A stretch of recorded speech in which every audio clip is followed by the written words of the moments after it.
but this is promising for her to be able to do this.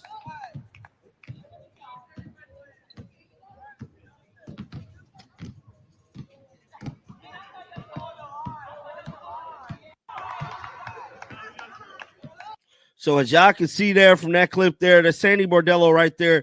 It's Caitlin Clark dribbling the basketball. Dope scene. Dope scene, guys. Caitlin Clark is out on the court. Despite an evening of celebrations, Caitlin Clark appeared at the basketball facility, demonstrating her commitment to the All-Star event. Although unable to participate as a player due to injury, Clark was announced as an assistant coach working alongside Sandy Brondello for the upcoming game. This development generated significant excitement among basketball enthusiasts. The most encouraging development was footage showing Clark handling a basketball, executing dribbling maneuvers, including between-the-legs techniques. While no official timeline has been established for her return to active competition, these physical activities suggest positive progress in her recovery process. Court, this is about 30 minutes ago, guys. So this is just big time news, man. So Caitlin Clark will be coaching, bro. She will be coaching, and it's just unfortunate that she's not there. You know what I'm saying? But she is in the building. She's definitely in the building, guys.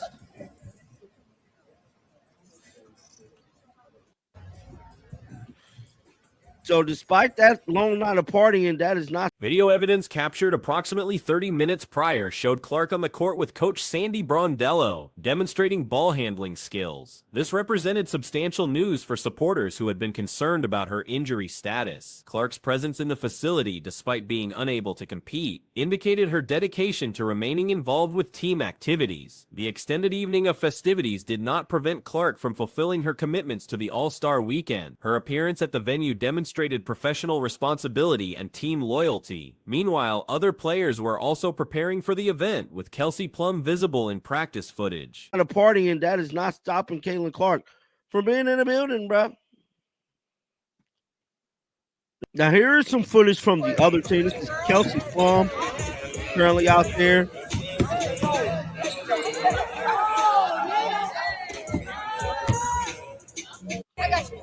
So they're going to have a 4-point shot this year. Asia Wilson spoke to the media as well. Good turnout, a great turnout, actually. And when we can get 40 players there to represent what we want. This year's All-Star Game introduced a 4-point shooting line as a new feature. Aja Wilson addressed media representatives regarding recent player meetings and collective bargaining discussions. Wilson expressed satisfaction with the turnout of approximately 40 players who gathered to discuss their demands and objectives. When asked about attendance at previous NBA meetings, Wilson clarified that travel delays prevented her participation, but she praised the strong showing of player unity. The collective action demonstrated the athletes' commitment to advancing their professional interests and establishing their presence in the sports landscape. Get 40 players there to represent what we want and what we need to demand.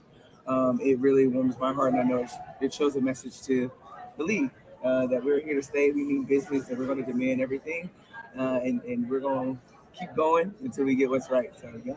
You were at yesterday's CBA meetings? I was not. My flight got in a little later, but I heard it was a good turnout, a great turnout, actually, and when we can get 40 players there to represent what we want and what we need to demand, it really warms my heart, and I know it shows a message. Clark's involvement extended beyond coaching duties to fan interaction, as she was observed signing autographs for supporters. This accessibility showcased her appreciation for fan support during challenging times. Additional photographs emerged showing Clark participating in shooting drills during practice sessions. The images revealed Clark's positive demeanor throughout the activities, suggesting optimism about her situation. Her willingness to engage in basketball-related movements while maintaining a cheerful attitude encouraged observers who were monitoring her recovery progress. It really warms my heart, and I know it shows a message to. So that's Asia Wilson there speaking about the CBA agreement, but this is more of Caitlin Clark being in attendance at this year's All-Star Game, and they're going to stud buds in the building. After a 72-hour stream, I still think they're streaming, bro.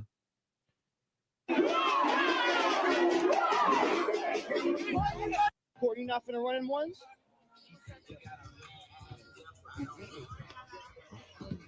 They hurt, man. They hurt. Coach Sandy Brondello addressed media questions about the weekend's events and team preparation. She discussed the absence of several regular players while highlighting opportunities for others like Brittany Sykes and Brianna Jones to participate. Brondello acknowledged uncertainty about starting lineups but expressed enthusiasm for the competitive experience. Regarding Aaliyah Boston's development, Brondello praised the player's growth from her second to third professional season. She specifically commended Boston's evolution as a playmaker and facilitator, noting her improved ball handling responsibilities and court vision. Brondello highlighted Boston's effectiveness in executing back-cut plays and creating scoring opportunities for teammates. She also noted Boston's improved one-on-one capabilities and increased confidence in bringing the ball up court. The coach anticipated showcasing these expanded skills during the All-Star competition.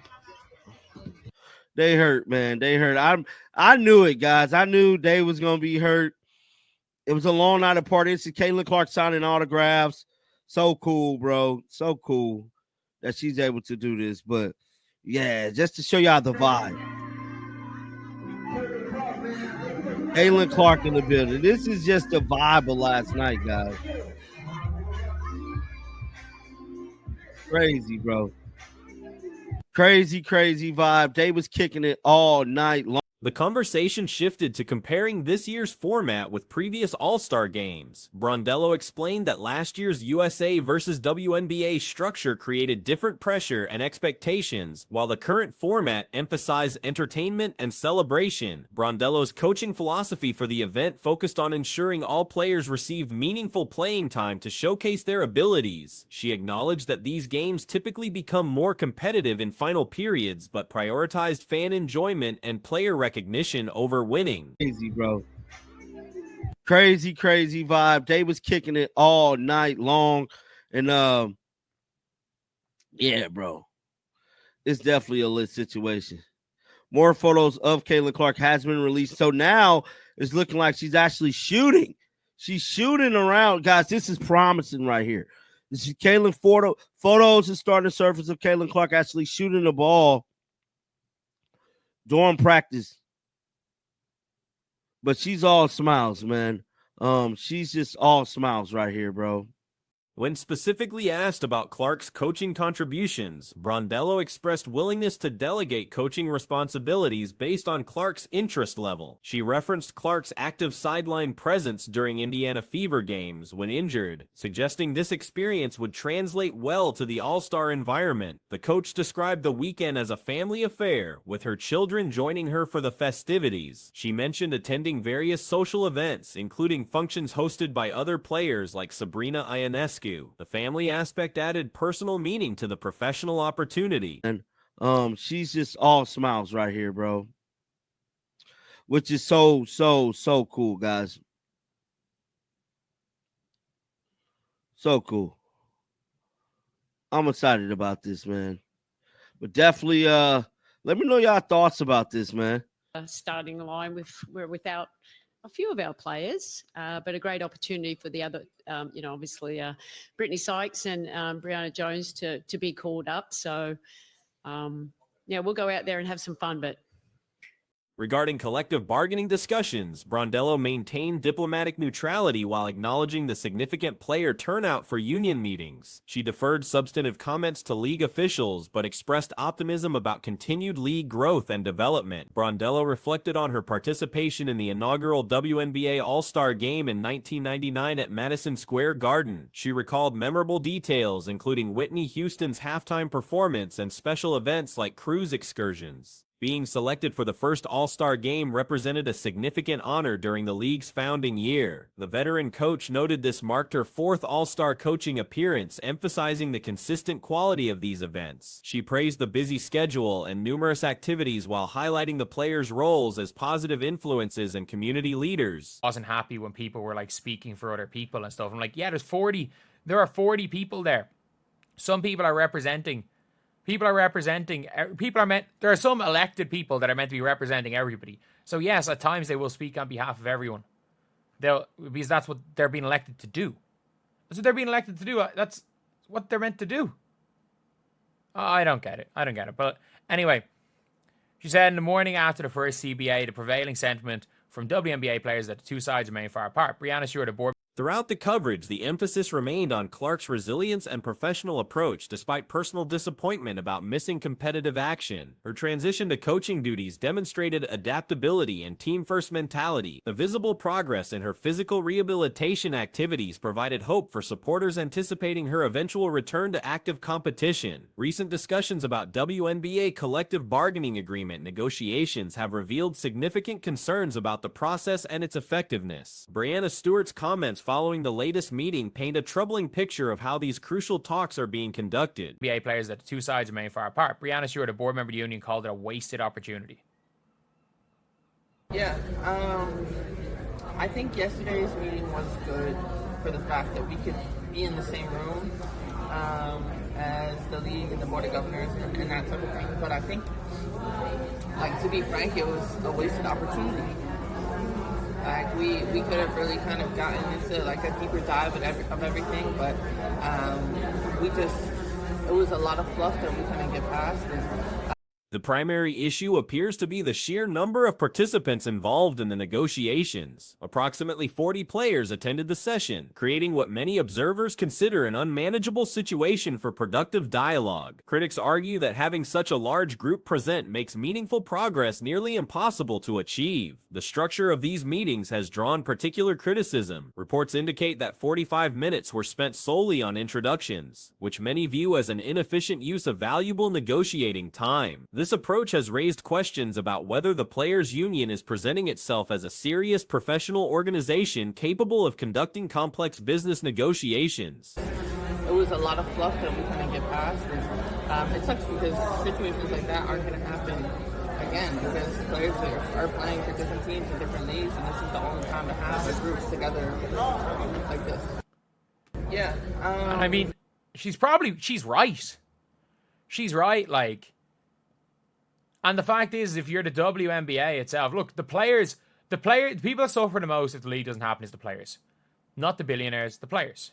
The players and the fans are who suffers the most if there. Stewart, who serves as a board member of the Players Union, described the session as a missed opportunity. She acknowledged that bringing together league officials and the Board of Governors in one room had potential value, but felt the actual discussion lacked substance and depth. The meeting was characterized as containing too much superficial content rather than addressing core issues. The timing aspect adds urgency to these concerns. With players scattered across different teams and leagues, opportunities for collective meetings are rare. Stewart emphasized that wasting such chances is particularly frustrating given the limited windows available for comprehensive discussions between all stakeholders. There is a lockout. And realistically, she's right. She's completely right about this. Like, if time is being wasted in this meeting where nothing gets done because 40 players decide to show up, like, it's one thing. It's one thing if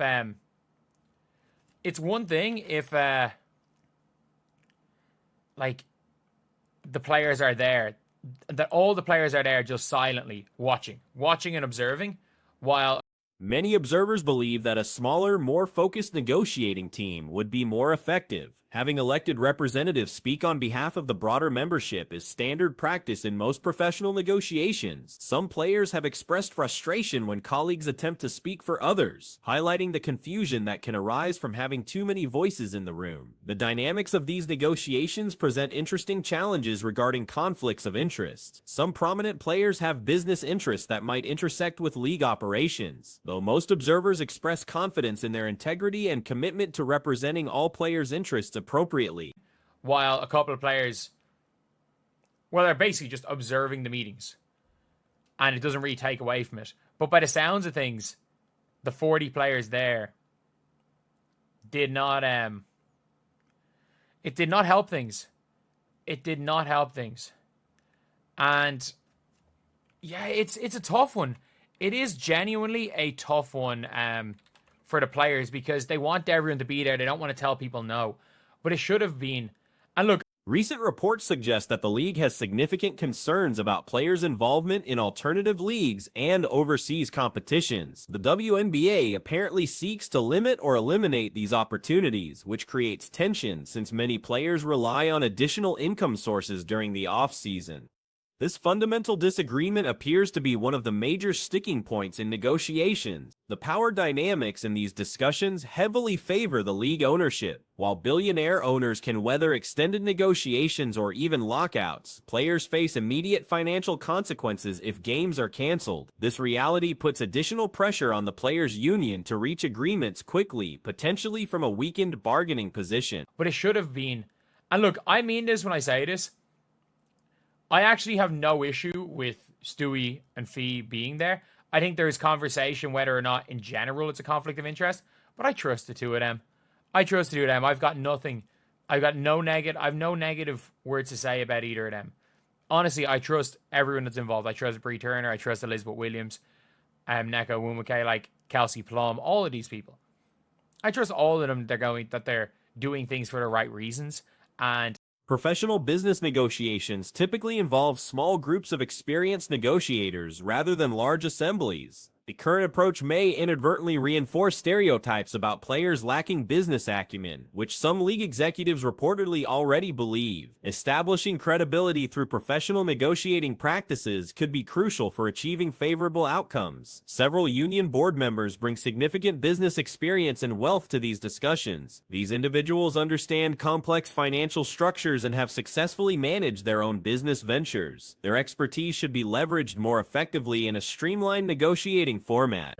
Doing things for the right reasons, and they're not doing things for the wrong reasons. And I also stand by the fact that, like, we heard from Gabby Williams, which I talked about earlier, that one of the big points is that the WNBA wants to get rid of all the other leagues. They want to get rid of AU. They want to get rid of Unrivaled. They want to get rid of, like, players playing overseas. And with all that being the case, yeah, you know what? Clap back. Clap back. But it does sound like a lot of this whole... The importance of maintaining alternative playing opportunities cannot be overstated for most WNBA players. Leagues like Unrivaled and overseas competitions provide essential income supplements that make professional basketball careers financially viable. Preserving these options represents a critical negotiating priority for the players' union. Despite current challenges, most analysts expect negotiations to conclude successfully without a work stoppage. The financial realities facing players create strong incentives to reach agreements, even if they require compromises on some preferred positions. The key question remains whether the union can improve its negotiating effectiveness to achieve better outcomes. Sound like a lot of this talk was not productive in any way. It just did not seem like this talk was productive in any way, and that's not a good thing for the players. Like, I don't think at the end of the day there's going to be a lockout. I think the players know that it's not what needs to happen. Like, people are saying 40 unpopular opinion, but if all 40 athletes are speaking, then it's going to be a whole lot of nothing. The 40 should have attended, maybe.